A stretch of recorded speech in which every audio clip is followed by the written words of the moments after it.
বিষয়টা হলো যে আমরা ক্ষতিপূরণ দিব, সেটা প্রক্রিয়ার মাধ্যমে আপনারা দেখানো হয়েছে। আর পরবর্তী কার্যক্রমের জন্য কোনো প্রণোদনা সিস্টেম নেই।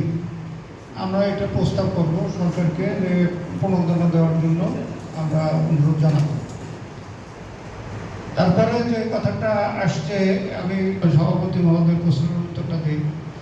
আপনারা জানেন যে হাতির বাচ্চা যখন হয় বা বাচ্চা দেওয়ার পরে হাতি খুব ফিরোসাস হয়ে যায়, ওই হাতির কাছে যাওয়ার কোনো উপায় থাকে না। আর বন বিভাগ, বাংলাদেশ বন অধিদপ্তরের কোনো বিভাগে ওই সক্ষমতা নাই যে একটা হাতির বাচ্চাকে তার মার কাছ থেকে সরিয়ে নিয়ে চিকিৎসা দেওয়া। আমরা এ ব্যাপারেও আমাদের ঊর্ধ্বতন মহলকে জানাচ্ছি। আমরা যখন ওই বাচ্চা হাতিটাকে উদ্ধার করি, সে তখন মুমূর্ষু অবস্থা এবং তার মা